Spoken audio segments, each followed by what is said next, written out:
તો મિત્રો અમે હલ્દી ઘાટી પહોંચી ગયા છીએ અને ટૂંક જ સમયની અંદર તમે જોઈ રહ્યા છો આ હલ્દી ઘાટી છે. હલ્દી ઘાટીનો રસ્તો છે. ટૂંક જ સમયની અંદર હું તમને હલ્દી ઘાટીની જગ્યા જે મહારાણા પ્રતાપ જે યુદ્ધ કર્યું હતું અને ત્યાં તમે જોઈ શકો છો લાલ માટી છે. તમે જોવો છો આ તમે જોઈ શકો છો લાલ એકદમ માટી છે અને હું તમને જે યુદ્ધ કર્યું હતું ત્યાં હું સ્થળ ઉપર જઈ રહ્યો છું. તમને હું બતાવી છું. તમે બ્લોકની અંદર હા બ્લોકની અંદર તમે જોવો હલ્દી ઘાટી તમે જોઈ રહ્યા છો. આ જે ચેતક મહારાણા પ્રતાપનો જે ચેતક હતો એ ચેતક ઘોડાની આ સમાધિ છે.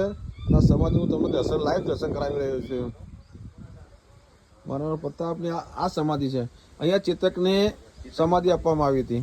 હવે હું તમને બતાવવા જઈ રહ્યો છું મહારાણા પ્રતાપનું જે મૂર્તિ જે મેન છે એ ત્યાં.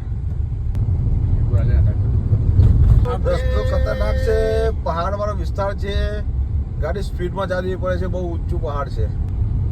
તો અંદર એન્ટ્રી કરી રહ્યા છીએ. હવે છે મહારાજાનું પ્રતિમા જે મહારાણા પ્રતાપ જ્યારે યુદ્ધ લડ્યા હતા એ ટાઈમનું છે.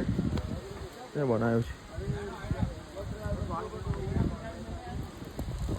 તમે જોઈ રહ્યા છો એકદમ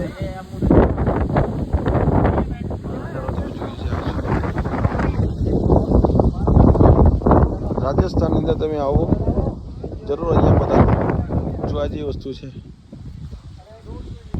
આ સામે દેખાય એ મહારાણા પ્રતાપનું મ્યુઝિયમ છે આખું અને જોરદાર વ્યૂ છે. મજબૂત છે.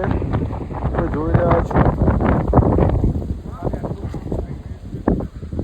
મહારાણા પ્રતાપ છે તે ઘોડા સાથે છે. જય માતાજી. આજના બ્લોગમાં આટલું છે. આગળનો બ્લોગ હું તમને પછી બતાવું છું.